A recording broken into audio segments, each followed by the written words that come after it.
Hey everybody, this is your daily dose of all things royal. Welcome back, my gorgeous, good looking friends. I am so excited to bring this article to you as it looks like the royal family is playing Meghan Markle at her own game. Timed perfectly after Prince William had an extremely successful trip here in New York City is this cover story of the Waleses in our, I want to say, most popular tabloid magazine, Us Weekly. Over the course of the last couple of years, we have all come to learn that the palace does have some say as to what is put in the press about them. They do have a very robust PR team that is out trying to make sure that the image and brand is communicated effectively. You'll notice, consistent with the Wales' brand, is this message of unity and family structure. And, I think the way that they have been portraying themselves out into the media has been cohesive and consistent in living up to those traditional ideals of family life. Listen to this article as I go into it and notice how positive and uplifting this article is about this couple. The marketing around the Waleses is focused on truly being authentic and genuine. This is something that Meghan and Harry have failed to be able to do.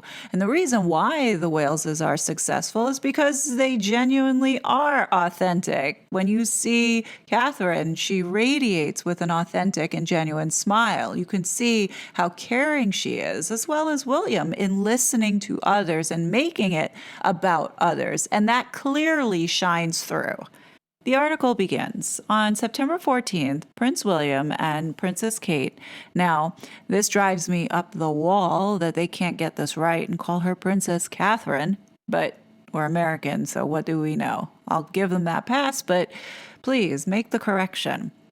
Princess Catherine were on official business in the English countryside, where they met with the founders of a mental health charity and visited with local families at the King's Pit Farm in Hereford. Early in the day, they proved their own 3 children were never far from their minds when they joined a group of students from the Madley Primary School for a session of Forest School. While seated around a campfire with the class, Catherine gushed over their snack of choice, roasted apples and cinnamon. "It's like a healthy marshmallow," she said. "I'm going to try this with my kids." You see, in all these puff pieces that the Sussex camp pushes out, they never incorporate talking about their children. With Catherine and William, you see that they are parents. They walk the walk and talk the talk. And, this is what makes this more genuine coming across to the reader. In the years since Queen Elizabeth II's passing, William and Catherine, both 41, have taken on new titles and new responsibilities, all without missing a beat. It hasn't been easy as they continue to mourn the Queen's death and deal with their lingering issues with William's younger brother, Prince Harry, and Harry's wife, Meghan Markle. But they've done it in stride. And with a renewed commitment to each other and their children, they share Prince George, Princess Charlotte, and 5-year-old Prince Louis. William and Catherine are more in sync than ever, a palace insider tells us. They cherish what they have with each other. For them, family comes first, and it always will. Rising above. According to the palace source, William and Catherine have both been deeply affected by the loss of the Queen. Her death hit them extremely hard, says the source. In many ways, it's only now really sinking in that she's gone. Those closest to the couple know they've been through the ringer. They're the first to admit that it's been a tough year, but everyone agrees William and Catherine have done a wonderful job staying strong in the face of such adversity. William's father, King Charles III, never doubted their ability to rise to the occasion. The 74-year-old royal has happily entrusted them to run the monarchy alongside him and his wife, Queen Camilla, 76. The source says William and Catherine feel energized by their new roles and responsibilities, explaining they want to keep working with Charles and Camilla and other members of the firm to help lead the royal family into a more modern direction. Do you see how different all of this sounds from the articles that come out about Meghan and Harry?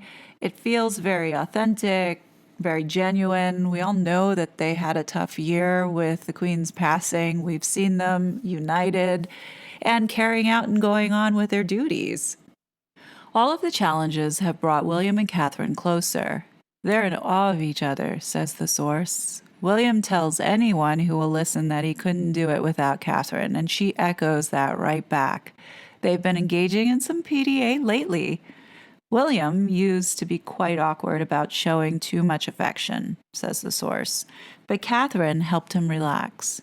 During a recent surprise appearance on the podcast The Good, the Bad, and the Rugby, hosted by William's cousin Mike Tyndall, the longtime couple playfully teased each other about how competitive they've got. "I don't think we've managed to finish a game of tennis," Catherine revealed with a laugh. And I think this is very true with William and Catherine. They lift each other up as opposed to Meghan literally sucking the soul out of her husband to lift herself up and nobody else. Home life. When the couple's not busy with their royal duties, they're enjoying quality time with the kids in Windsor, where they relocated from London last summer. They'll have family nights where everyone takes turns to pick a movie, says the source, and they love their sports too. In early September, George, Charlotte, and Louis returned to Lambert School near the family's home in Adelaide Cottage. Adds the source, the kids are adapting well and making new friends. William and Catherine are hands-on parents, but not overbearing, shares the source. They're strict about limiting time spent on electronics and insist that the kids do chores like walking the dog and washing the dishes, says the source. William and Catherine are determined to raise the kids in as normal an environment as possible. At odds. The source says William's estrangement from Harry remains a sore spot. William hasn't spoken to Harry in a long time. The standoff is mutual, and it doesn't look like it will end anytime soon. In the December 2022 Netflix docuseries, Meghan and Harry alleged his brother had sold him out to the UK press. In his bombshell memoir, Spare, the former royal claimed William physically assaulted him during a 2019 argument over Meghan. William is furious over all the things Harry said about him, says the source, noting the way he was portrayed in Spare tipped him over the edge. Any hints of peace talks have stalled. Even if Harry were to come crawling back with an apology, it's hard to imagine William forgiving and forgetting, continues the source. The only silver lining of this situation is that it's motivated William to keep his family unit very firmly intact. And you can clearly see the brand marketing of the Waleses here in family unity, stability, cohesion, all the things that the Queen had represented. I think this makes this very clear that all those puff pieces of those olive branches being extended that the Sussex's PR team has been putting out is being shut down here by saying no. William has no contact with his brother because he doesn't trust him for all the hurtful and nasty things that he said. And I think it's nice to see that William and Catherine are upholding those traditions and those values and setting an example for all of us to model after, as opposed to these two here in Montecito, California, trying to exploit and grift off the backs of vulnerable people who don't deserve it. And in closing to this cover story, top priorities. William and Catherine are looking forward to putting the drama of the recent past behind them. They're enjoying their new home away from the hustle and bustle of the city. Adelaide feels like a more serene environment for them, explains the source. They're working on moving the monarchy forward while still carrying on the Queen's legacy. William and Catherine are proud to serve and help people in any way they can, says the source. But more than anything, they're proud of their marriage and beautiful family. Well said. I think this article was beautiful. I think it was just right. And they clearly are shoving it in Meghan and Harry's faces, showing them how it's really done. And there you have it, folks. And you know that there's more dishes being broken seeing this because of it being one of the biggest tabloids in America. But seeing the corner of this page given to Meghan and Harry for the full-on fashion show that Meghan had at the Invictus Games is even that much more satisfying because Meghan is American and you have one of the biggest tabloids in the United States with William and Catherine on the cover staring in the faces at every grocery store, drugstore, newsstand.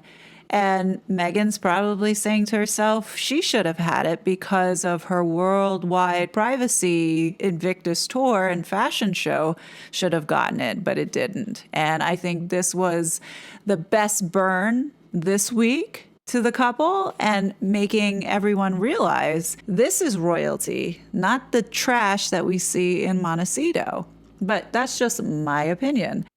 What do you guys think? I thought that bringing this article to you guys to show you the stark contrast between the articles and puff pieces that are put out for Meghan and Harry are so different to the articles and marketing that goes around the Waleses. You can see that they do embody all these things of being genuine, family-oriented, and trying to make it about others and not themselves. And it clearly comes out and shines through in everything that they do.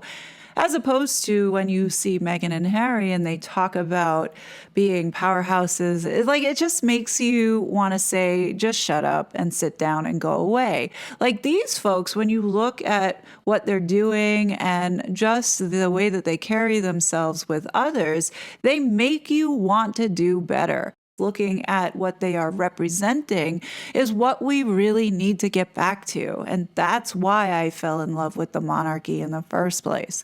But let me know your thoughts. Definitely want to hear them. As always, I will be back with more content. But until then, please be safe and I will talk to you later. Bye. I was such a fraud.